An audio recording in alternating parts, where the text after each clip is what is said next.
Arsenal, they're having a rough season. Sure. It's not going exactly to plan. And rough is relative to what I think everyone expected out of Arsenal. And because of that, that's why they're our top topic. Sure. The standard should always be higher year after year. And it sort of is, right? I think I believe Arsenal have gotten more points the last 3 seasons. Like they've gotten more points than the previous. Right. But it's still not enough. Not enough. It is still second place because the other teams seem to do better than them. But you would assume in a season where Manchester City struggles as much as they have, that would have opened the door for Arsenal to win. But here comes Liverpool being like, "What? It's actually our turn." No. Right.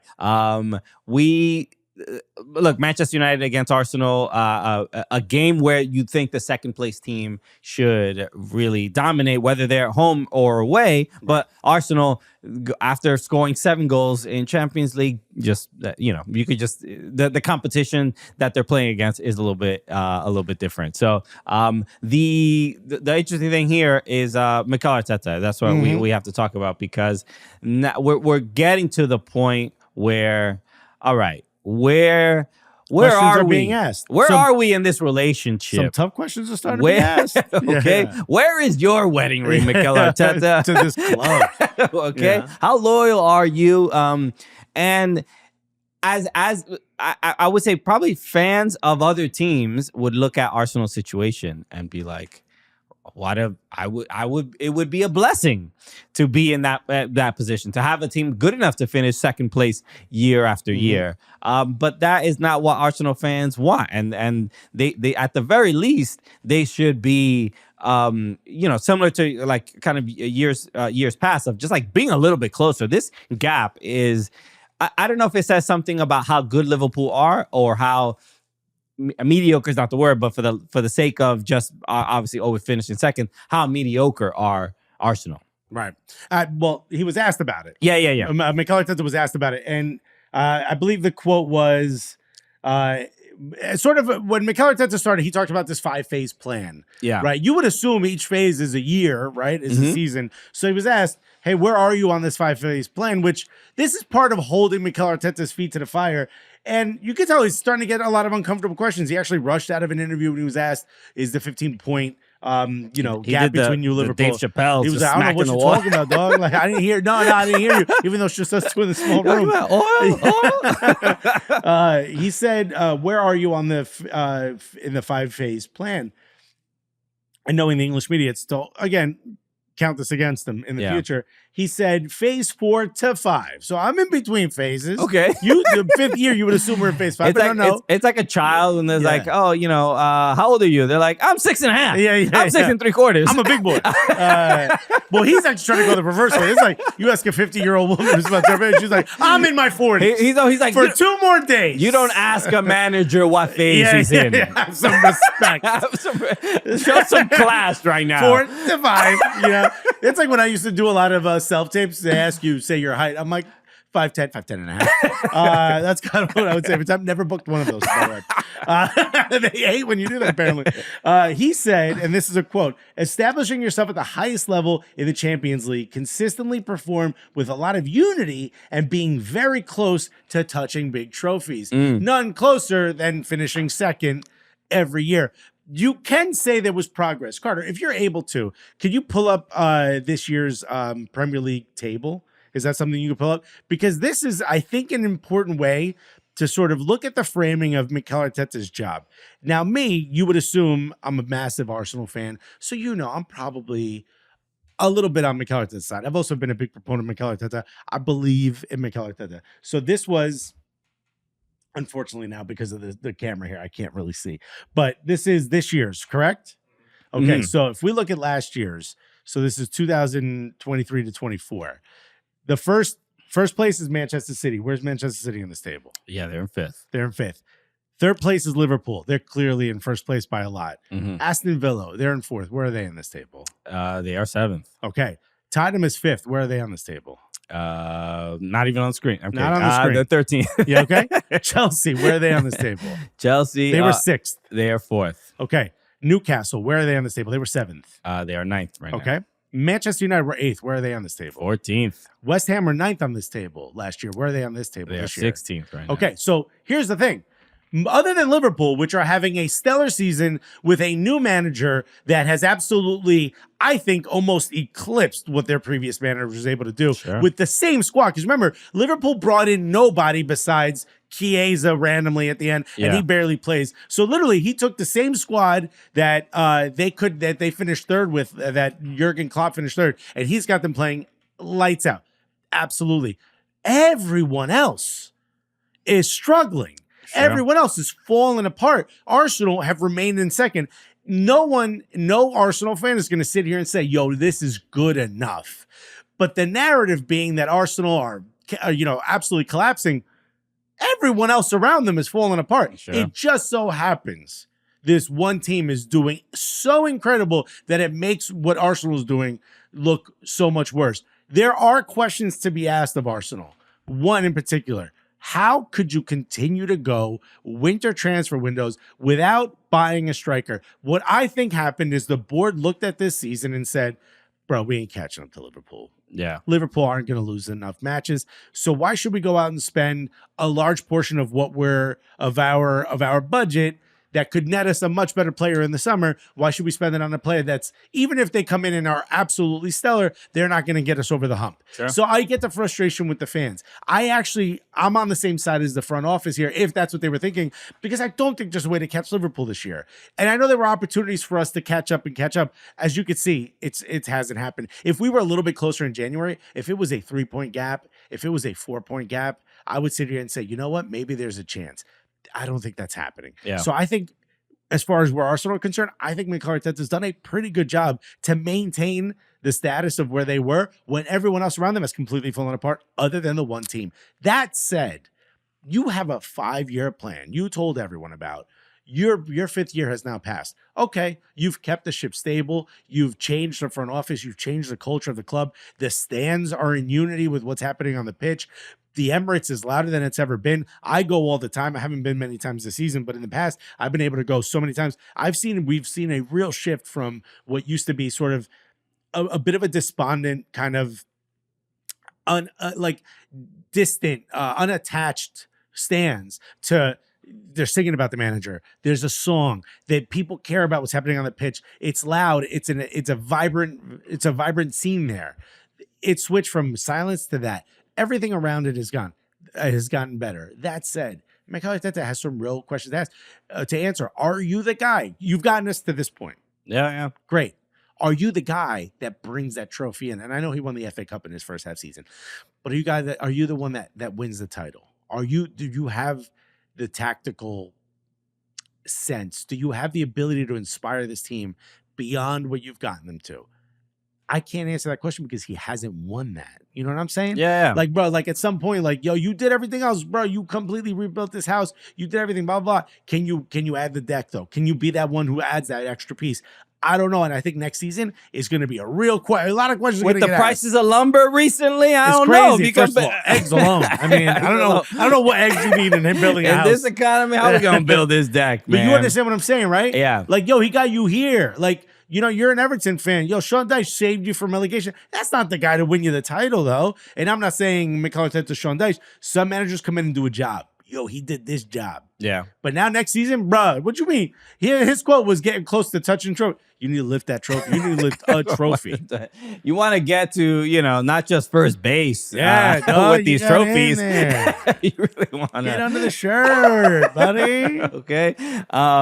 Look, I think that's a great point as far as the stability that Arteta has brought. And yes, Arsenal are in these last 5 years, and him mentioning it's funny that he's like, well, the phase we're in is all the things that he's accomplished already. Do you know what I mean? It's like it's just so conveniently all the positives, right? None of the negatives. But and you got to give credit because Arsenal missed Champions League for a long time, and he's especially this. See, I mean, you talk about they just won 7-1 in Champions. I know, but you talk about the distance that they have with Liverpool, and maybe the board was like, hey, we're probably not going to win it, so we're not going to get a striker. But why not get a striker for Champions League? I agree. There's like other why there's still a possibility Yeah. to win that. It's not impossible. So that look, in my opinion, you know, you give the example of Arne Slot going to Liverpool and taking over for Jurgen Klopp, and maybe that is like I think that is an example, and that might get the higher ups at Arsenal to be like, maybe we should move on. Maybe he has brought this stability, and he has taken us to a place that Jurgen Klopp changed the culture at Liverpool. The problem is he brought them a Champions League title and a league title. Yeah. So that he will be heralded as much greater of a manager than Mikel Arteta. Again, but coming from where Arsenal were before Arteta got there to now, it is very impressive, and it is a great example of like, look at all the other clubs that have been struggling and have been able to maintain that consistency over the last 5 years. So.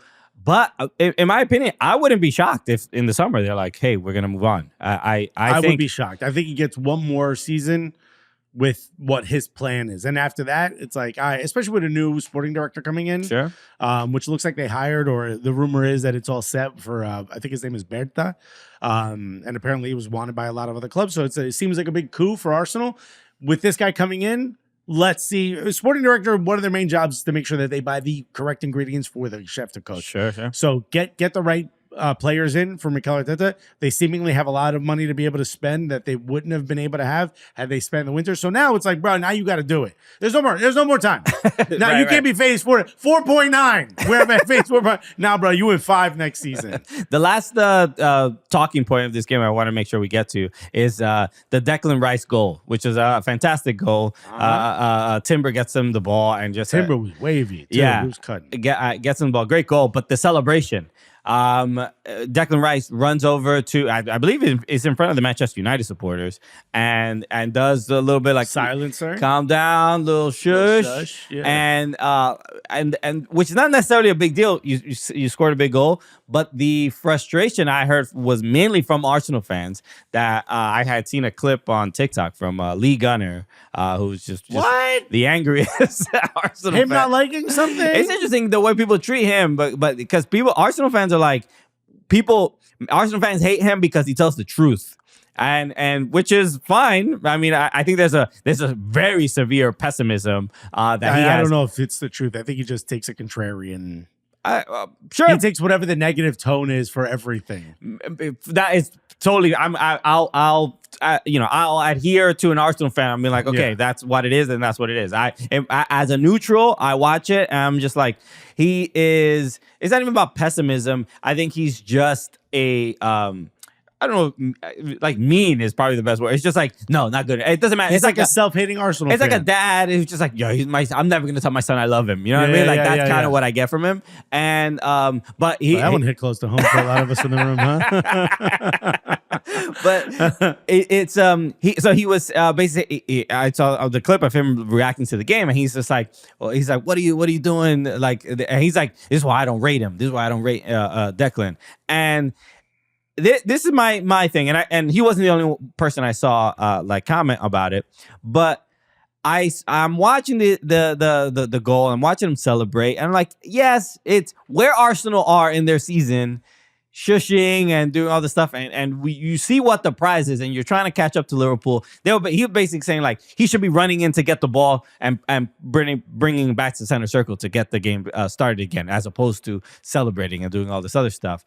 And it's just an interesting thing to hear from Arsenal fans when Bruno Fernandes scores his goal, a great free kick. That even weirdly, I had seen an AFTV clip of I don't even know the guy's name, but the guy was like, that the referee put the wall 11.2 yards away as opposed to 10, and he was like, they measured it on Sky, and I'm like, bro, crazy. I mean, it was a great free kick, and I don't really know if that 1 yard... Raya had a chance to stop it. The wall doesn't matter. Yeah. But seeing Bruno Fernandes celebrate that massive knee slide, slapping the badge, being like, I'm like, y'all are in 14th. Yeah. So it's like, if you're gonna...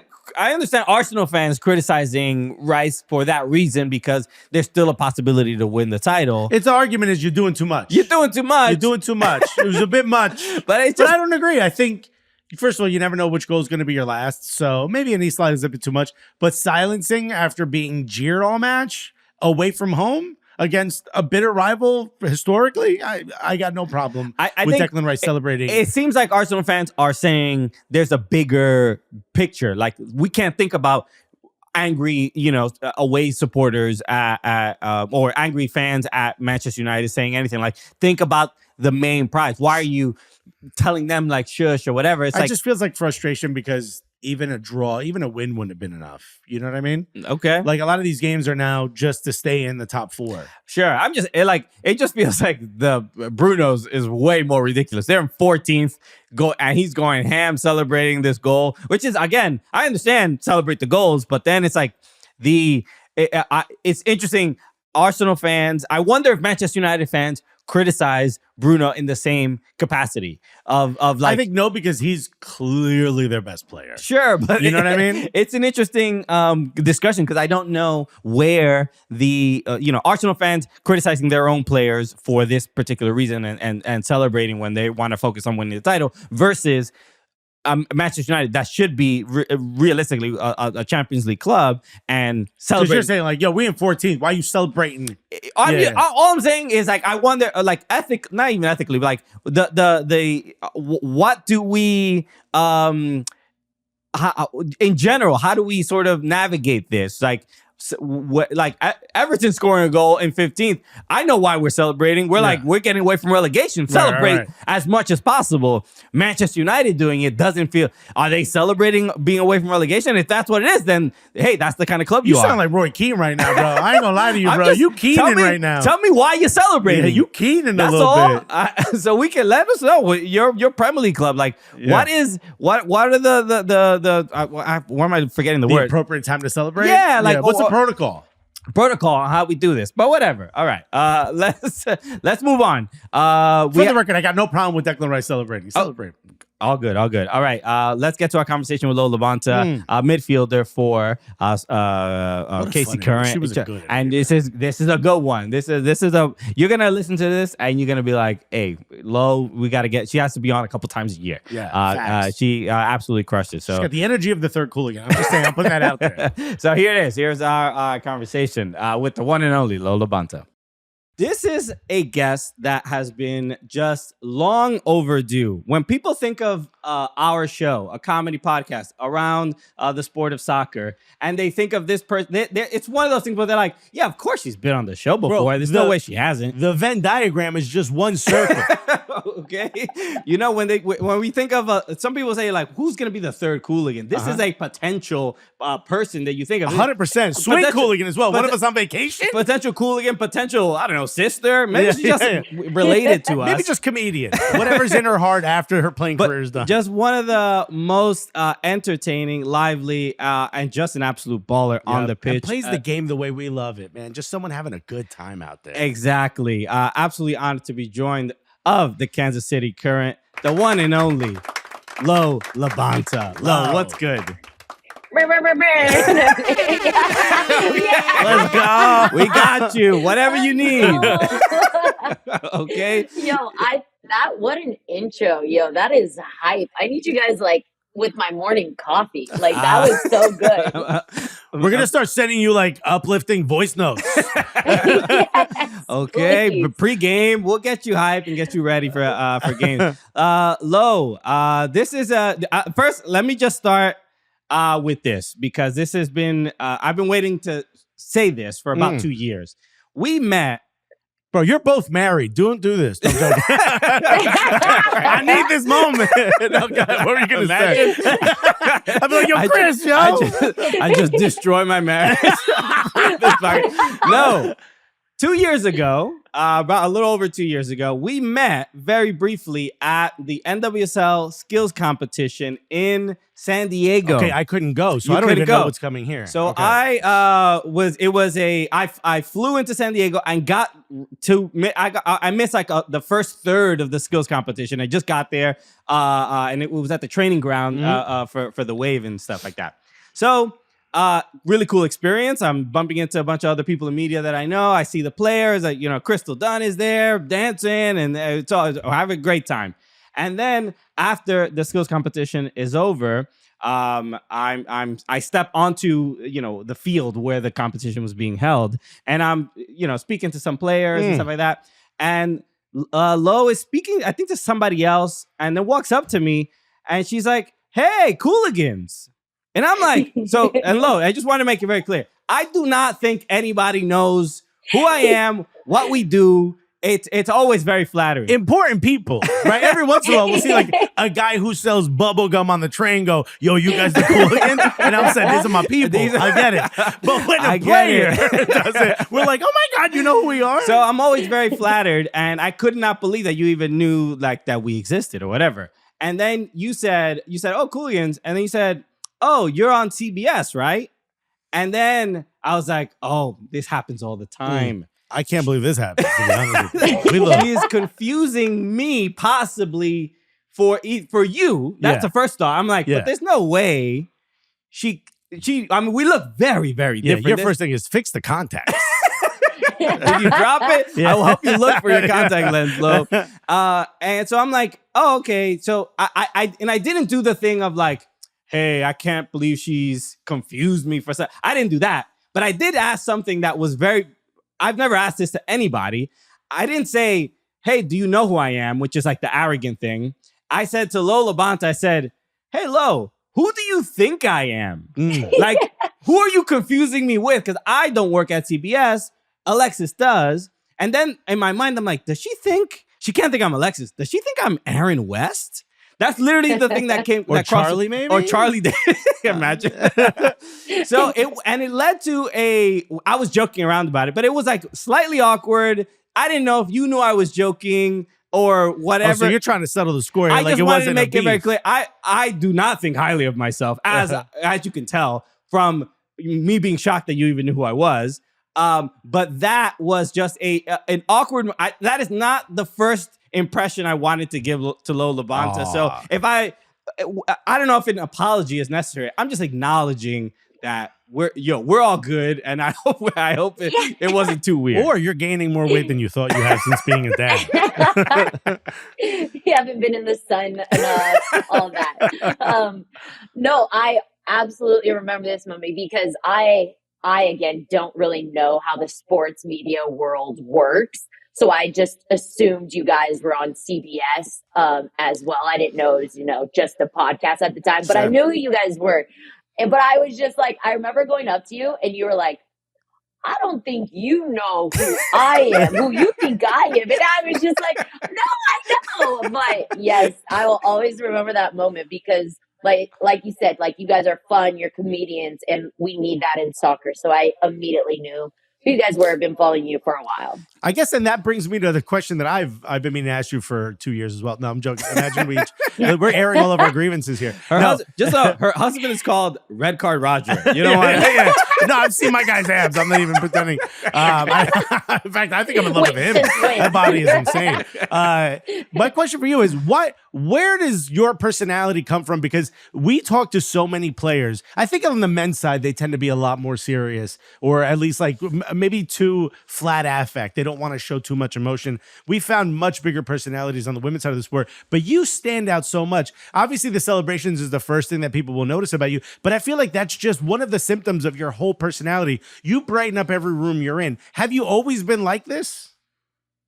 Yeah, 1,000%. My therapist would probably say like childhood trauma, but same girl, same. Shout out to all the therapists out here. Yo, nobody hugged us, bro. Exactly. But no, I mean, a lot of people don't know like all the things I've been through in life, but I won't let that hold me down, hold me back. So life is too short, and you want to have a good time, you want to laugh, and that's always been me, and that's also why I think my career has been so long already, because I am enjoying it. I tell myself my body doesn't hurt and I'm going to laugh. So, manifest that. Smile through the pain. I love it. I mean, when we're on stage and like maybe if we are doing a show and we're bombing, it's like, no, we're not bombing. No. This is a learning experience. I'm like, that one guy's having a good time, so I got an audience of one right now. You turn to the audience, you're like, you're the problem. Yeah. Actually, one of my favorite comics who's passed away a while ago, but Mike DiStefano, he goes, you know what? If it's not working, he goes, you know what? I boo you. I did this set 3 other times tonight, and they all loved it. This is a you problem. Bro, it's so funny you say that. I forget his name. I was seeing Dave Chappelle in Kansas City, but someone was opening for him. It was a comedian from New York, and nobody was laughing at his first 5 lines, and he goes, well, they love me in New York, and then walked off, and I was like, oh no. Nice. That I like to hear. I wonder who it was. Maybe Mo. Mo's not from New York though. I'm trying to think of who opens for Dave. Anyway, Lo, I think it was evident 2 years ago and definitely now, we are huge fans of you. You are, like Alexis has mentioned, you are just an incredibly entertaining person and player. And the thing that was exciting was when you were a part of Off-Season FC. And not what was it? Not reality show. What was it? Not reality series. Well, we had Midge and Taylor here, and she was upset that we were miss. We kept calling it a reality show. She kept correcting Midge being upset? No way. Yeah. Never. Or correcting people. But it was so fun to watch. And docu-series. There we go. It was fun to watch, and I think a lot of people left that series maybe being like, Lo'Eau Labonta is my favorite character, or I connected with her a lot. But really what stood out to me, and it pretty much went viral, was your conversations about your pay and being the 11th highest paid player on the team. Ridiculous. While being in the NWSL Best 11. And you were just like, yo, this is what it is. And I don't know if it's, you weren't looking necessarily for sympathy. You were acknowledging oh, well, Maria Sanchez getting paid quite well. The moments, especially you and Paige having this conversation of happy for them, but it wouldn't happen. A little bittersweet. Yeah. Without us kind of laying the groundwork and stuff like that. So that was a couple months ago, or maybe even a year ago when you filmed it. But how are we feeling about it now? Because now every time, I'll be honest, and I'm here to applaud you, but every single time I think of that moment, especially you having those conversations with Paige, and then I see some sponsored content on the Instagram. I'm like, let's go, get Lo'Eau Labonta paid right now. We on the up.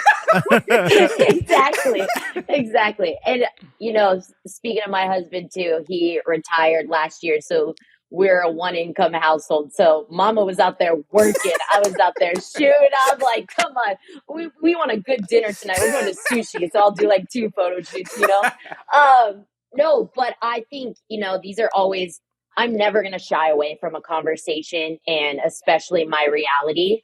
I've never been on the national team. So immediately when that happens, your pay will usually go up. So I've just been out here, fighting for the average NWSL player. It is going up. There are improvements. And you brought up Maria Sanchez, being the highest paid at one point. I'm going to applaud you. Get your bag. How do we get these other players' bags? How do I, get some money? Just a little. Working on that. Yeah. Working on that. But no, I'm so proud when this happens, because as soon as Maria Sanchez got paid, you turn around, Mal Pugh got the next biggest, or Mal Swanson got the next biggest one, Trinity Rodman, So Smith. It just raises the bar, and that's where you get the investment. So I'm so happy for that. But at the end of the day, I tell my rookies, my first contract was $7,500, $7,500 for the year. And people are like, how'd you live? And I said, oatmeal. That's all I had. You got to struggle. So yeah, those are conversations people can't shy away from, because you have to have them in order to make it better. We have this new CBA. We're still fighting. So we're getting there. I'm hoping in my lifetime, but if not, it's all right. For generations to come, we got you. Have you thought about, because it feels like, especially in the women's game, there's a lot of pressure for those players that are in your position that are really good, but maybe haven't gotten on the national team or haven't gotten that big contract. There's pressure to go play in other countries and in the off season, and almost really never rest your body and really just play through injuries and never let them fully heal. Have you felt that pressure, especially with Europe seemingly calling in a lot of American players suddenly? Yeah, and I love that other leagues are bidding, for our best players, because that's going to raise the dollar amount here as well. So at that point, I'm like, go ahead, go there for a couple of years, get your bag, come back here, because I do think our league is the best league in the world, competitive wise, against all the teams. So I'm never against someone going collecting some money. Somebody even just brought up to me, who's the Brazilian player that just left Orlando and went to I think she went to Carolyn, play. right? No, Carolyn, North Carolina. No, North Carolina. she went to play in Saudi Arabia. I think is getting like millions. I forgot her probably. name, but I know who you're talking about. I saw the story. Yeah. But there's stuff like that that's happening, and they were asking me too, and all these other players, and I'm like, yo, right now I'm trying to make this team the best I can. So I can't even go to Saudi Arabia right now. Ain't nobody got time for that right now. I would love to see your goal celebrations at Al Ittihad. That would be. Can you imagine? You would never see me more well behaved in my life. A lot of handshaking is the Exactly. They're gonna be like, "Hey, less twerking, Lo. Less, a little bit less." Also, you don't have to salute us all every time you do it. You're like, I don't know what's happening. You guys are all getting one. I just want to make it home. It's we mentioned like celebrations, but that is a huge part of the Labonta brand, and it is the sizzle that sells the steak. Yeah, you and know? I mean sometimes it's like to say we don't talk about the steak enough. Sometimes you are an incredibly effective and influential player for your team. I mean, I see the pinged passes or the perfect through balls you lay off. Hey, you don't get the celly if you don't score, so it just goes to show how effective you are. Exactly. So I mean, as a midfield, I guess it says a lot to. Maybe I'm not going to have the most opportunities to score, so I got to make it a bit of a show when I do get those opportunities. Are there any I have the favorites, obviously the pulled hammy twerk, iconic. There's always an iconic one. The being held up. I forgot. Not breakdancing. Dirty dancing. Dirty dancing. Yeah, I mean those are classics. Are there any? I mean, those I would imagine are all pretty well received. Are there any celebrations that you've done that some people are like, "Hey, Lo, I don't know about that one. You went a little too far there." I think other than the twerk one. Okay. I think at first everybody was like, this is hype. And then I would get some other responses where it's like, Ronaldo would never. And I'm like, get out of here with comparing me to Ronaldo. Ronaldo should never. Also. Don't nobody want to see that, bro. But I think the only other one that someone was kind of questionable on was my like wedgie one. Yeah, that was a classic. But I was like, I could have got the sliders too. You could have got 2 cheeks for free. Like I know, right? Bruh. I was like, that was pretty decent. That was decent. You don't even have to clear your search history after this one. Exactly. Have you ever been yellow carded for any celebration? No, and it's funny. I got a lot of pushback when people started copying them in other leagues. Right. And then there was a football player in the NFL who did it, and he got fined like 30 grand or something like that. Like each twerk was 10 grand.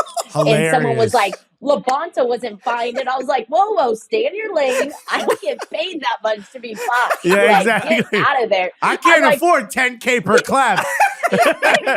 Per cheek clap, bro. This is crazy. I was like Will Smith. I was like, keep them up. Out your mouth. Yeah. But that must be somewhat flattering that you do a celebration and all of a sudden all these people from other sports are not copying it.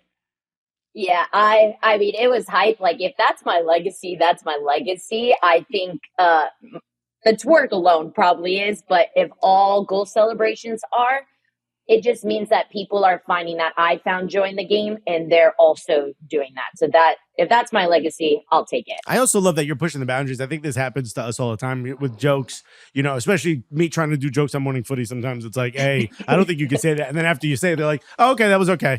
Everyone's okay with it now. Like, if you got like 7 retweets, you're good. Yeah. Once they see engagement, you good. Yeah. That's funny. When you come up with some of these celebrations. Not just that, just the way you interact with other players. You seem to be the one that kind of brings joy to the locker room, to the other players, maybe lessen some of the stress that's generally involved. Is that part of your game?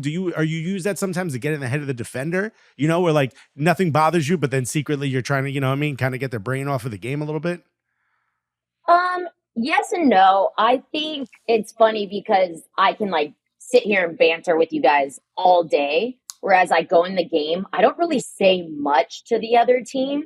Like if I hit like, there's about to be a pressure pocket and I'll see a pass is about to be played, I'll be like, player.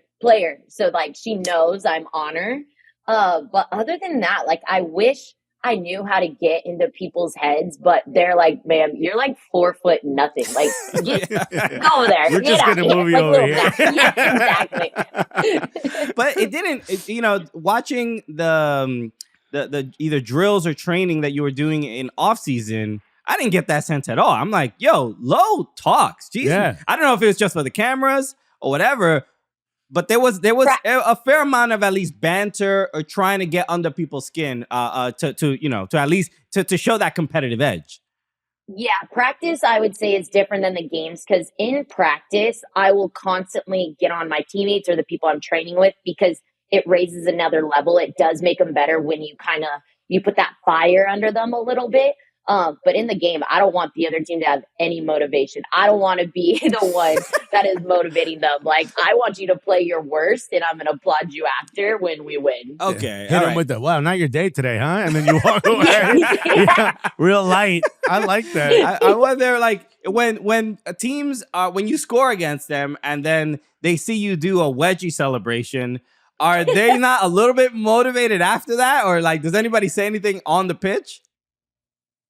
No, I've never had someone celebrate in my face. I've had teams obviously score against us, do a celebration. I'm like, I would do the same thing. I love that. But nobody has been in my face just because I don't think my celebrations are ever targeted or directed at a team. We're usually doing something with our teammates. It's about us, but I've never done anything. And now, like, as I'm saying this, I'm like, what could I do actually? Am I the villain this year? Are we the baddies? Oh my God. So, I mean, not to bring it down, because we got to talk about last year. We have to talk about last year. And obviously, it was interesting for me watching, I mean, the Kansas City Current and the Orlando Pride throughout the season. That was like, watching two Titans, the Liverpool Man City games every time. Like, these are the top two all the time, and we really want to see how they compete against each other. And obviously in the playoffs, it didn't go your guys' way.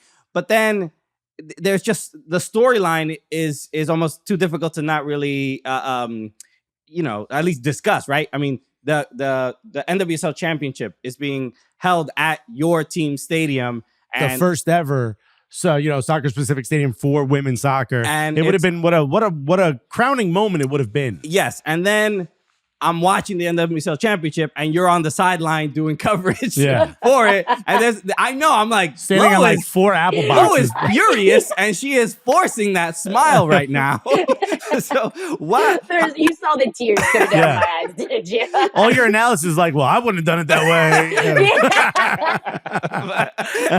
But looking back on it, and then obviously we can also look forward to the next season. But I mean, how are you kind of dealing and coping with everything and how it all turned out? In one word, tequila. In a longer description. No, I think when you look back at last year, I mean, you said it perfectly. These teams were both, Orlando and us, were both very effective the entire year. We actually had a preseason game against them too. So we knew from that second that Orlando was going to be great last year, like very good. And then going throughout, like, I think we were the two teams that were definitely consistent the whole year. And those, I think, are championship teams. So kudos to them. But I think it wasn't as bitter of an ending for us because of everything we had accomplished. I mean, we got the Golden Boot on our team. We had the MVP on our team. We set new records as a team, the most goal scorers ever on a team. So when you look back, we did really well. And a lot of people forget that we were a new team last year. We had all these new players. We had a completely new staff. So what we were able to accomplish in that year is beyond anything that anybody could ever dreamed of. So looking at that, we're like, oh, now we're kind of the same team this year. So we're definitely going to be dangerous because all we have to do is fix certain things. We've added more tools to our box. So I'm excited, and I have nothing but positive things to say looking back on last year going into this new season. Yeah, I feel like you guys are coming into something which is rare in I think American soccer, men or women, is being able to keep a good team together. It's so difficult with the way the rules are structured to be able to keep a team together. And that's obviously you guys are doing that. And you're a big part of that. You know, as you get to these later stages of your career, obviously you're going to be playing for a long time as long as you stay healthy. I think you're great. But are you starting to think about what happens afterwards? Because, you know, Christian mentioned third Cooligan is quite possible. Yeah. I thought you were great on Morning Footy. Like, you've got media is just waiting for you. I could see a Lo'Eau Labonta YouTube channel. I'd watch it, you know? What are your plans? What are your hopes? Movies, action movies. What do you want to do? I know when Christian brought up the Cooligans thing, I was like, is this an interview for me? Like, is this a job interview? No, I think what I love is obviously whenever it does come that I'm done playing to stick around the game. I think soccer has some of the best personalities in the sport. I want to grow soccer in America. So if that's broadcast, is that media? We'll see when we get to that point. And that's why I think I'm dabbling in it now, seeing what I like. I mean, I guess I'm an actress after the off season. I'll add that to my resume. But no, it is fun. I'm such a people person, so I would never just want to completely leave the sport. I would never want to be a coach. Have you seen those hours? Ugh, no, thank you. So yeah, we'll see. And like I said, keep me open keep a job slot open for me. I'll be around. Okay, Ooh, perfect. All let the right. world know. And it's interesting when we've never met your husband, obviously Roger Espinoza, but legendary Sporting Kansas City guy. Like, you know, when we started, Wigan legend. yeah, when we started the podcast, he was just like one of the, like, you know, there's a guys that get stuck in, you know what I mean? Yeah. Of this sport, Hard men. Yeah. Yeah, hard man. Yeah. Feet concrete, you know. So it's interesting because I don't think I've even seen many interviews with him or anything, and then it just seems like getting to know you. Can I tell you what I picture the Labonta and Espinoza household is Roger sitting on the couch with his feet up and you bouncing around, hopping on him, hopping off, throwing pillows at the guy. Oh my God. It just seems like a really fun duo. Yeah, how close did I hit? Bro, I'm going to tell him this and he's going to bust up laughing. Like, it is completely true, you know, because he obviously was a player as well. So that's why I think we were very good, like knowing each other's schedules, temperaments, all that. But it is funny. I am a morning person. I'm a night person, but he is not a morning person at all. So like the sun comes up and I'm just like staring at him, waiting for him to wake up in bed. Smiling. As soon as he stirs, I'm like, all right, what are you doing? And he's like, Jesus Christ. You need to meet my wife. She is like, I'm like, where are you getting this energy from? I haven't even pooped yet. This is crazy. Oh my God, So funny. Yeah, we talk about reality shows. That's already one that could exist, I think. Please, I need to see it. I must say, you mentioned some of your teammates, and obviously in Temo Shawinga, I do want to Baller. mention her as well. God, literally goddess. Yeah, having her on your team, My MVP vote, by the way. Yeah. Is it Easily. you know, sometimes there's sometimes, you know, players are brought to teams and there's a certain like, oh yeah, we know they're good and whatever, and we see what they do on the pitch. But I'm curious, as a teammate, because you sent her some just incredible passes. Is there a feeling of like, I just need to send the rock up there and she'll figure it out? What relief does she offer to you, to the team, in being able to do the things that she does? There aren't many people that can do what Temwa can do. I mean, Banda is right there with her. Banda has a whole other set of skills too.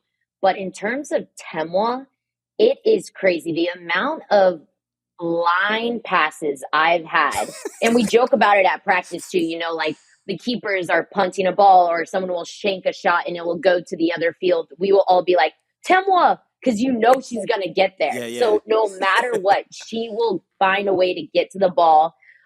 She's so hard to defend, but she's also, like, I know people may go on interviews and say this, but like, she is genuinely one of the best teammates ever. She is so humble. She'll work for you defensively. She's not upset when you don't give her a good pass because she's just like, it's all right. You try to find me. You'll get me another one. Like I asked for the club to sign her for 10 years. Apparently in the league, it's a 5-year max contract. So what is like, it, Chelsea down. Football Club? No. right.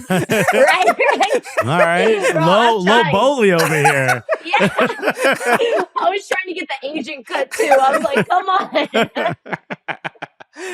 Incredible. Yeah, no, it's obviously very evident watching on the pitch, but yeah, there's a a lot of people just ask her the questions directly, but I'm always curious, like, what teammates feel about playing with players that are just clearly exceptional. Yeah, it's got to feel good to know there's a player on your team where you can't actually make a bad pass to. You know what I mean? 100%. Yes, she'll get to anything. I think when we had the Summer Cup final against Gotham, I had played her like I was trying to slip her through, but the ball came off the ground, hit her in the quad. She touched it through and then finished. I was like, I'm getting an assist on a shitty pass. That's amazing. Insane. What a luxury. So funny. The one thing that I also loved in off season, and I mentioned this to Midge and Taylor when they were here, is that it showed a side of players disliking each other at times. And obviously, clearly, a lot of friendship and a lot of laughs and all this stuff. The camaraderie is always talked about, but no one talks about the other side. Yeah, but on the, when you guys were training, there was like, oh, she's upset or whatever. Like you clearly saw a different side. You are a player that shows the positivity of the game very, very well with the celebrations and just with the showmanship. But then there's a part of me as just a sports fan. We love the drama as well. We love that even, quote unquote negativity, that fiery competitiveness. Is that something that it exists in the game in NWSL, but we just don't, it's just not publicized? And if it is not publicized, why do you think that is? And should that change? Absolutely should change. I think, if we're sitting here and just being like, oh, it's all flowers and rainbows, like it's the exact opposite of that. I think people come out here and grind and work so hard, tackle each other in training because they want to be on the field. They want to be playing that game at the end of the weekend. So off camera, it is so intense. I think when you get into the game, there's players, I'm trying to remember, it was like a huge debacle a few years ago where there were like players talking trash on the field and then it went to like Twitter. I'm like, we need that in the game because that just shows like when they're not doing that for the drama, they're doing that because they care, they fight, they want to win. They're like, if I'm not winning on the field, I'm gonna beat you on Twitter. We need that stuff. That's what grows the game. The men's side has it. I think the women's side is the same thing. So finally putting, focusing on that and seeing that is, I think, huge for the game. Yeah. And I know you obviously you have stuff that you want to get to. So I want to make sure to give you the platform here. Like we talked a little bit in the beginning about how the game is growing so much. The game is, it feels like it's catching up to where we all would have expected it to be a few years ago. Players are getting paid a lot. There's now specific stadiums for the women's game. All this is great. From the inside out, what do you think is the next thing that needs to be leveled up? Is there one thing that we in the media or just the fans don't get to see or maybe just aren't focusing on that you think needs to level up next, which will help make the game a little better? Yeah, I mean, there's how much time you got, but if we're to focus on one, I think Merritt Mathias recently had come out and said this, that people in our league focus on players, not so much teams. So I think, when you focus on, or when you talk about the men's side, you're like, Man City, you're not just talking about one player. So that would be for Orlando, Banda, or Marta. It's like you need to talk about Orlando as the team. Like I think the American League is growing so much that teams are starting to develop their own style of plays. So I just want Americans to know like the soccer education part, not just when our league posts about like someone doing a bicycle kick, that's not actually a bicycle kick. You know what I'm saying? Like you guys are soccer fans, so you see these things. I'm like, how do we educate Americans that 7 scissors staying in the same spot is not actually good soccer? Right. You know? Yeah. Because it's the big play. It's Well, it's a highlight culture versus or like I know Alex Morgan, you know what I mean? Yeah. Like it's like it's very very or like this team plays this way. Like you're talking about, like I know what to expect when a Nottingham Forest game comes on, or when a Barcelona game comes on. It should be the same way. Like, all right, Washington Spirit gonna play this way, Casey's gonna play this way, Gotham gonna play this way. Yeah, that's kind of cool. You don't often think about that. Sure. All right.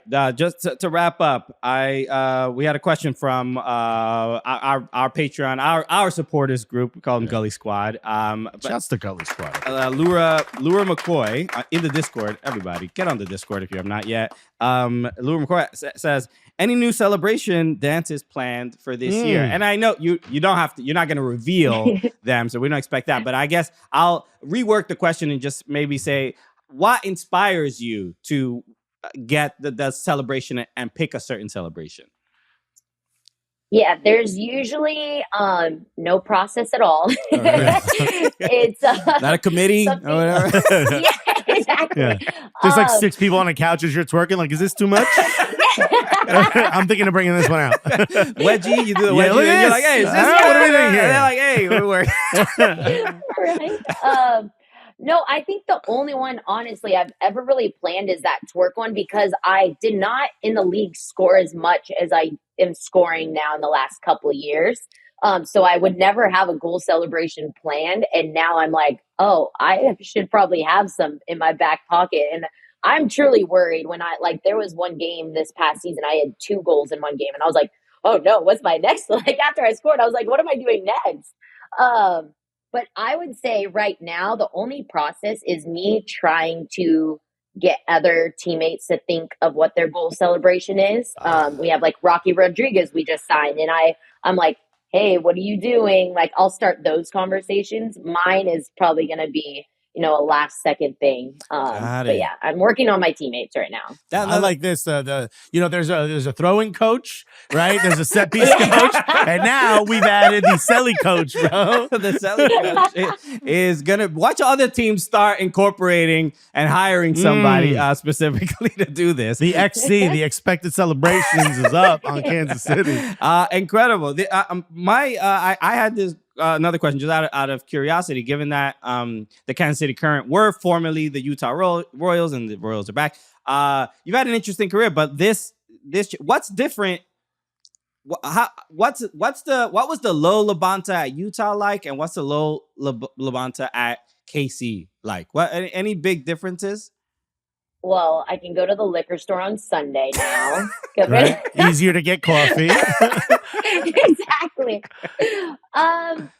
What's the difference? Well, I think I've kind of solidified who I am as a player. Whereas when I was at Utah, I had a lot of big stars around me. I had Press, O'Hara, so many players, and I kind of had to adjust my game for them.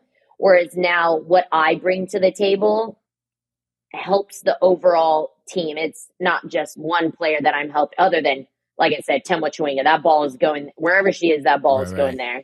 But I am who I am as a player now, and the team kind of works around that. So I would say that's the main thing. But I'm just as loud, just as crazy.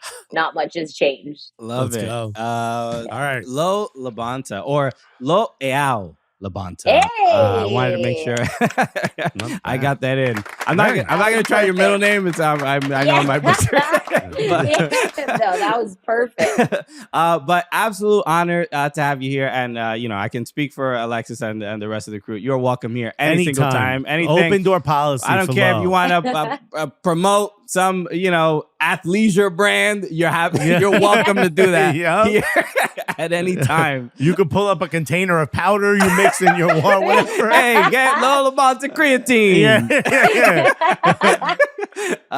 But you're the absolute best, and we wish you the best this season.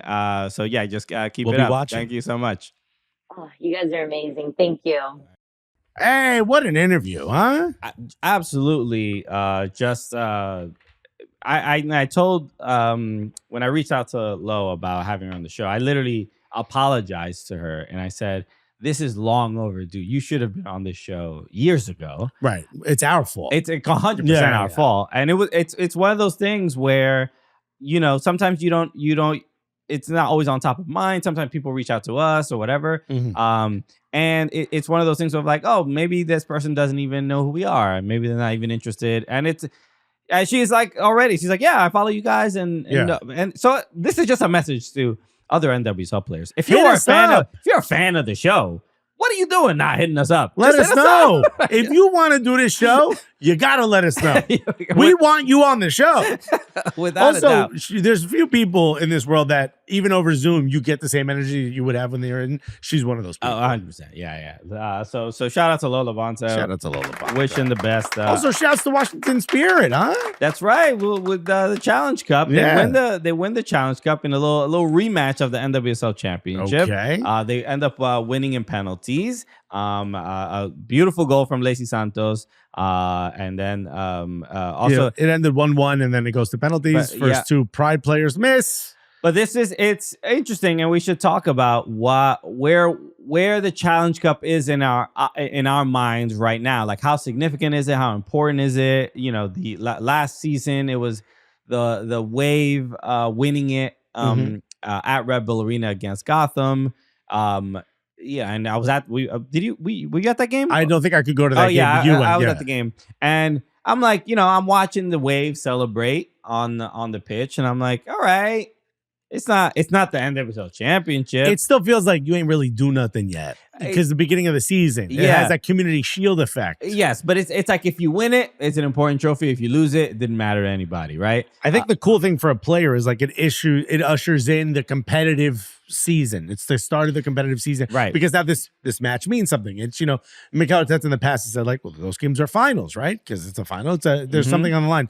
It doesn't feel like what's on the line is all that significant unless there's a way to like brand this and that helps. Maybe the players make more money. I'm kind of not. Well, I believe Jeff Kassouf of Equalizer had reported like that the prize money, I believe, is $3,500 for each player on the winning team, and I think like $2,500 or like $2,200 on the play. And it just sounds like such a little amount of money. It's not nothing. That's rent. It's right. That's not bad. I ain't mad at it. I'm not poo-pooing it. When I think of professional athletes, I'm just like, I mean, if they said like $10K per player, then I'd be like, all right. I think there was more. Had it not been for charity, I think the players in the Sidemen match. Oh yeah, probably would make more per person. Possibly. Yeah. So I feel like maybe the league needs to do a bit better job of getting a brand attached to this to up that money. Yeah, it's challenging because no pun intended. That's the name. Yeah, because it is the first game of the season, and again, how it's usually held at the NWSL Championship team's stadium, right? So that it wasn't a sold out game, and the same thing last year. When Gotham hosted it, it wasn't a sold out game. So it's difficult to try to find the ways to get people. It is the amuse-bouche for the NWSL regular season, and it's only Christian knowing what an amuse-bouche is. Now that I learned, Carter, what is happening on the show? I learned from watching the food expert Alexis Guerreros.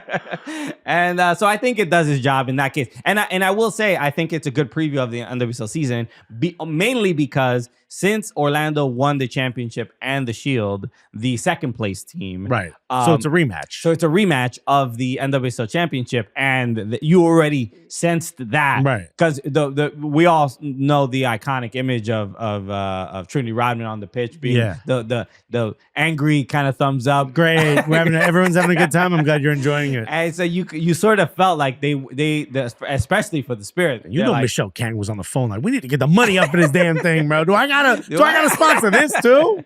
So yeah, you sense that animosity and a little bit of revenge. Nice. That the Spirit won. I like that. I like that in the game, bro. So it was good to see. All right. Let's talk MLS, bro. MLS had a nice weekend of fixtures. A bunch of big games. We went to Congratulations to us, bro. Yeah, congratulations. We went to the 10th anniversary game for New York City. Well, FC. it wasn't the official 10th anniversary game, but it's the 10th anniversary celebration of home opener. The 10th home opener. Andrea Pirlo's on the pitch. Quadrupoku was bro. really the one. People went crazy when you said Poku, like the heart and soul, bro. For real, there's just something. I mean, I think it shows a lot about the connection to the history of the team, because we know the big names, the Lampard, Villa, the Pirlo. We know the big names, and we know what sells the tickets. But people are just like, nah, Poku he brought something to this club that a lot of people. There was something special about him. Yeah. So that was awesome to see. So we should actually start with the recent picture. Okay. Because we took a picture. There's us, right? This is us at the game, 10th anniversary. This is towards the end of the match, by the way, which is why the stands are a little empty, right? We couldn't get up to this area right away. But the reason we took this picture is because 10 years ago, me, you, and your lady, plus a former comedian and friend of ours who used to come to the games, Evan Davis. He's still covering NWSL, and he's living in LA. But he came to the game with us. But 10 years ago, we took this photo. Mm-hmm. Look at us. Right there. Look at us. First of all, I look the same. You, buddy, you look like you haven't hit puberty yet in this picture. It's crazy. No, there's a little slight differences. I mean, there's a little bit more gray in your beard. A little more gray in my beard, and maybe the corners of my hairline have slid back just a tiny bit. My face is chubbier now. I put on like a little 10 to 15 pounds. Daddy weight, bro. Daddy, I mean, sure, I guess. Is that what they call it? I had that my metabolism finally slowing down. Yeah, it's about damn time, bro. You know how long I've been the fat one on the show? We need to get you catching up. But no, man, this is this was the first game. This was a game against New England Revolution, and this was March. I forgot the exact date, but 2015. In 2015. But that's So I mean, this is before the Cooligans existed. Exactly. This was maybe 3 matches before I said to you, hey, I got this idea. Sure. And you were like, I think I want to ruin my next decade by working with you. So how cool, man. Yeah, it's been quite. Go back to the current one. Look at this. It's been quite the journey. The glow up is real. Right. But it's been, it's even yesterday was like. Do you have the same jacket on? I do not have the same jacket. I was about to say. I don't. What jacket do I have on? Go back to the other one. What was I wearing? I was wearing a black vest with a hoodie. You love vests. That's why I'm asking. Yeah. You're a big vest guy. So, but yeah. I guess your arms don't get cold. I don't know what happens. So, but yeah, it's been like an emotional. I think on Saturday was like seeing Poku, seeing I was just go check out NYCFC Forever. I was just on their podcast. The homies that came out. Some of those guys hated us back then. Won them over. Yeah. But it does show a lot of like just the fact that we're still here doing this, and then it became a job, and we're at Yahoo now, and all this other stuff. But again, none of it happens if that club is not here in New York. Us going to these games is what started us on this road. And if you're listening to the show and you happen to love what we do, it's because we sat next to each other at the game. I called you and I said, hey, man, this is team starting. The tickets are super inexpensive, and look at where we are now. So shouts to Yahoo, bro. Shouts to everybody who's been a part of this whole run. But a fun game, too. It was felt celebratory, even though it was a draw. It was a fun game. No, it was a win. They won 2-1. I'm sorry. Yeah, sorry. It was a win. Jesus Christ. What are you celebrating? You're celebrating a win. I'm still thinking of Arsenal. No, it was a big win. It was a fun time. Yeah, I mean, I think the standout was Johnny Shore. He was player of the match. But What is he, 17? 17 years old. Absolutely incredible. Academy player. And you know, in getting the opportunity to NYCFC does not really start like very young players like that. At least not recently. In the past, they have, right? James Sands, and Justin Hawk had some opportunities. I don't know. I was asking the guys yesterday at NYCFC Forever. I don't know if Johnny. I don't think Johnny Shore is officially the youngest player ever to play for NYCFC or at least start.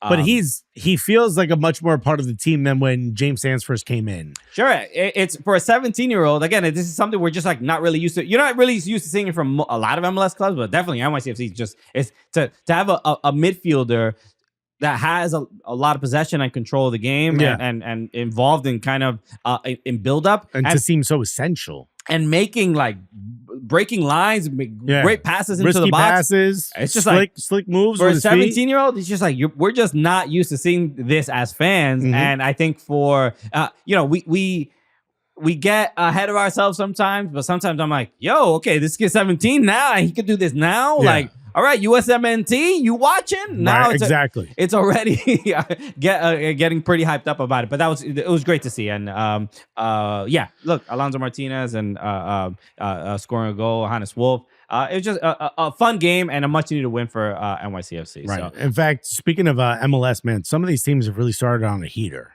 and some have not. Yeah. Oh, there's some teams struggling. We got to start there. We'll start with LA Galaxy because they've lost 3 in a row to start the season. And now, officially, they have the record.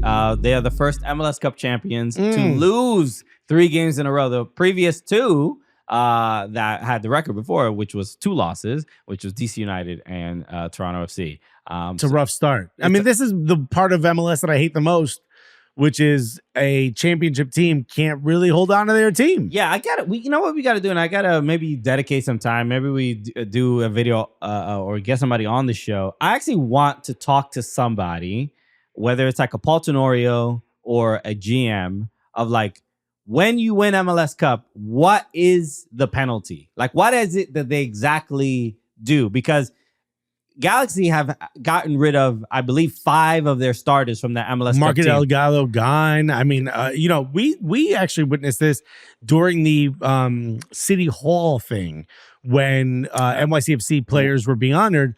Apparently, at that moment, or maybe earlier in that day, it was announced like teams had to announce what players aren't a part of their roster. Yeah. So there was 1 or 2 who got very emotional. At that. And we were like, what a sour situation for this to be. Yeah. Like the timing of it is just terrible. It just sucks that there needs to be something. And I guess it's good for parity and that you don't have the same, team winning year after year after year. I don't know that it's so much a penalty. It's just that's the roster rules. Yeah. But I would love to know what the rules are. Is the cap lower for you? Do you have to what is the actual... Why do they have to get rid of Gaston Brugman? Why do they have to get rid of Marky Delgado? These important players. I don't think that they suffer more of a cap hit or anything than other teams. I just think the rules don't allow these teams to stay together. And they double down by keeping them. So now you have to remove them. You know what I'm saying? I understand that, but you're saying the rules don't allow them to keep teams together. The general rules for everybody. What is the rule? I don't think there's a rule for you won, so now X happens and that's the main you. thing. And I don't think you have the answer to this question. That's why I'm saying. No. That's what I'm saying. I'm offering a different, assumption. I want to know what the rule is. So let's say you win MLS Cup. Is it because now the players are renegotiating contracts and are saying we need more money, and then that's why they have to get rid of them? Maybe that's what it is. I don't know exactly. You don't think it's the same cap issues that every team suffers at the end of a season where they just can't keep a team together? Because Daniel Lee said in the interview that I had with him where he said we decided to double down on our players and we took a really massive hit across the next few years because of it, because after we wanted to keep our championship team together. But why does it seem like MLS Cup winners have to get rid of more players? Or is that just coincidence? I think every team has to get rid of players, but it seems so much more egregious when you're the winner. You're like, oh, why do they got to get rid of these players? Maybe that's what it is. Everyone else is like, we got to get rid of players. So yeah, we got to talk to somebody. Let's get Bogert or Tenorio in here to explain it. I would love to know the specific because it is kind of strange. But yeah, Galaxy are I mean, it's weird to say it for a team that just won MLS Cup a few months ago that they look awful. They look awful. And yeah, hopefully, You don't want to be the West Coast Montreal. Sure. I mean, look, every season there's a new quote unquote Montreal or whatever. It's usually Montreal. Club the foot, bro. Not always. They have up and down seasons, but it's also the beginning of MLS, and I say this all the time. I don't know if you say this. First 10 matches don't matter, bro. That's preseason. I do not say this. I think they do matter, and they matter a lot when you get to the end of the season and you're fighting for these playoff spots. It's too long of a season, bro. Trust me. I promise you, the first 10 matches do not matter. I don't even know. Where were LA Galaxy last year? The first 10 matches. Last year they weren't this bad. They didn't were lose bad. the first 3. They were trash. And look at where they ended. I gotta look. I don't know. Look it up. The season prior, the season prior, they were bad. The last season, they were not that awful. It's just, but they don't even have like an identity. Or they don't have the identity they just had a couple months ago. Maybe Greg Vanny's done this so much. He's like, everybody relax. We got till All-Star. It's just so wild to win MLS Cup and then go back to like panic mode of like, or trying to explain these losses. Marco Royce looked better and had more responsibility. He seems like he's more a part of the team now. It felt like coming in midway through the season or towards the end of the season, he really almost didn't know what his role is. Now he's understanding. Yeah. But they look bad in CONCACAF Champions Cup. They look bad in MLS. It's like I'm ringing some alarm bells because it's I don't know. It's a little early. Some people are saying they might miss the playoff. First 10 matches last season, Galaxy had 5 wins, 3 draws, 2 losses. They were very good. Okay. Then maybe I was remembering the season before. They were. That was. That's not a great. They were good. They're pretty good. But our alarm bells now that they're going to miss the playoffs is insane. All right. A couple other things. Also, Card, if I'm ever wrong, just don't respond. You know what I mean? We could have let that one go. Just omit some stuff. Yeah. If I'm editing all that out, I don't know what you're talking about. Well, I'm going to sit next to you. The other match we got to talk about, Seattle Sounders put up a 5 spot. I got 5 on it. Wow. A classic. Ask your uncle. Go look it up, kids. Ask your uncle. A little Lunis for you. Lunis? The Loonies. The Loonies? That's what they were called. I called it Lunis. Did you? Like a Latino kid? Yeah, bro. I know how to read. No, it's the Loonies, bro. Anyway. You're crazy. You crazy. Hold on. Lunis. Jordan Morris, they scored 5 goals, some spectacular goals. Paul Rothrock had an incredible goal. But the goal from Jordan Morris get his 87th goal for the Seattle Sounders. He is now the record. I'm gonna put you on the spot. Yeah. So, okay. Yes. Record holder. I want to make you to finish. I'm gonna put you on. I'm gonna put you on the spot. We've talked a lot about Jordan Morris's career, right? Shouldn't he have gone to Europe and blah, blah, blah. Obviously, he goes, gets injured, comes back this time. But before, he didn't want to go. Looking at this, right? A guy who grew up loving this team, a guy who grew up a local kid, wanting to play for this team, gets to play for this team, is now the record holder for scoring the most goals for this team. Give me a score from 1 to 10 on how you rate Jordan Morris's Seattle Sounders career. His Sounders career, I gotta say, it's a 9. It's a 9 or a 10? It's spectacular. How do you rate his whole career? 2 titles, I believe, right? How do you rate his whole career, though? His whole career. Is there something missing, you think? I will say that. And this only happens with Jordan Morris, as you think. Yeah, because I was going to make this point regardless. There were opportunities to go to Europe, and so that I think a lot of people who've known Jordan Morris's career from the beginning still have this little asterisk still. Right, and we had a lot of fun with it when the whole Jermaine Jones. Right. He might not have, but IG we had a lot of Live. fun with it. Yeah. But we spoke to Jordan about it, and he was cool about it. Yeah. But I'll say this: I think right now, he is kind of turning his career around. I think he was fantastic last season. Yeah. He's becoming a very important attacker for the Seattle Sounders and a big reason they score the goals that they get. Even when they had Nico Lodero and Rui Diaz and he was still really a part of the offensive structure of that team. Especially in the beginning of last season when there was a couple injuries and he really carried the load. So I will say this, whether it's a hot take or not, I think we should be thinking about Jordan Morris returning to the national team. And given all the injury situations we have up front, I don't think it's like even you think as a striker up top or on the wing, maybe on the bench, or just as an option. He is offensively I think, looking great. And that's that's the blemish on his career so far that I would say. His national team career has just been so underwhelming. And he's had a couple decent moments here and there. He's had opportunities. But injuries and it just hasn't worked. But I think it might work with the roster like this. He wasn't playing with these guys. Knowing that Balogun is out and Ricardo Pepi's out, I still think this opens the door for Josh Sargent. I don't think you go down the roster. Is on the top of the list. Yeah, but to me, it wouldn't be crazy. Jordan Morris getting a spot on the bench. Yeah. Not crazy. Huh. You know what? I hadn't thought about that. I could see that. I still feel like, I don't know that I put him even in the top 2 or 3. I'm trying to think about what that. I don't think it's I don't think he's above a Duncan McGuire. I think he's above a Duncan McGuire. I don't think Duncan McGuire's above him even anymore. Daryl Dike's just sort of getting back. From Charlotte. Ajimang. Ajimang. Ajimang. I think I pronounced it. Apologies if I get it right. But you know what I'm talking about. Maybe. Whatever it is, I apologize. We'll get it right. He's suddenly catapulted himself up. Yeah. But I could see Jordan Morris getting a shout. There's something about he's a different player now and has a different maturity than he did before. Maybe Brendan Vasquez still above him. Maybe. Because of what he's done in the past. Yeah. I think he's in the mix. I would love to see it because even Brandon Vasquez at Austin hasn't really been that impressive just yet. And I like his tone, his leadership. He's a veteran now. And a veteran, and he's just I think he would bring something, even if it's not necessarily on the pitch for the US men's national team, that I think is worth taking a look at. So I hope Pochettino is at least watching some of these games and seeing what he's capable of and what he's doing, and maybe there might be a fit there. So and more than anything, career-wise, it's just the tearing his ACL at Swansea was like how much more bad luck does this kid need? Because that was a real opportunity for him to shine. And if he didn't get hurt, and we were already seeing a lot of the tweets from Swansea fans like, who is this kid? Oh, this kid's doing great. This American and whatever. And the main thing, he was like, he is insanely fast. And even after tearing both ACLs, he's still fast. Stupid fast. Yeah. And so that is just something that is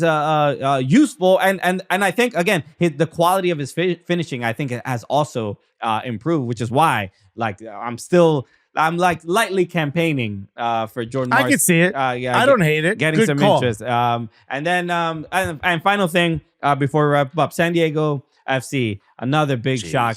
3 games unbeaten. They beat LA Galaxy 3-0 at the dig. And this is just a team with an injured Chukwulo. Oh no, I'm sorry. St. Louis beat LA Galaxy. San Diego played. Who did San Diego play? They did win though. They did win. Yeah, they won 3-0 to who? Apologies, sir. We didn't write it down in the rundown, but anyway. But San Diego did look. They won 3-1 against Real Salt Lake. Yeah. Okay. So they drew against St. Louis City 0-0. Yeah. But they beat LA Galaxy and they beat Real Salt Lake. And I think in impressive fashion. I mean, there is Anders Dreyer. But I think he's been a beast. But doing this without Chucky Lozano, I think, was impressive on its own. But they're playing with it's not even about a freedom and confidence and blah blah blah. It's not all that. It's just they for an expansion team, they play pretty pragmatic. They play just simple, and I think it's one of those things of the players are still getting to know each other. They don't take too many risks, and they're getting and finishing their opportunities when they get them. So it's all jokes aside, because I think when a new team comes, everyone wants them to bring in get Mbappe, Yeah. But they go out and get a guy like Luca De La Torre. At the end of the day, that's a really sharp purchase for an MLS club. There's a team. Here's a guy that clearly is of the level of a mid-table European club like Celta Vigo or something like that. Yeah. Clearly could play there. Comes to MLS, shining. Yeah. Smart, middle of the pitch, does the dirty work. You know what I mean? I'm this is all really sharp purchases. Yeah. It's a smart way to build your club So versus say like it's gonna be Hollywood, baby, and we're gonna get all the biggest names. yeah, they I mean their issue they had their, I don't think we talked about it last week, but they had their home game. So overall San Diego, it seems to be going in a great direction. They seem like the St. Louis from their expansion year. Yeah. But they had the grito at the game, the chant, and that they had to tell the fans to not do that. Please don't do that. And it brings up the same.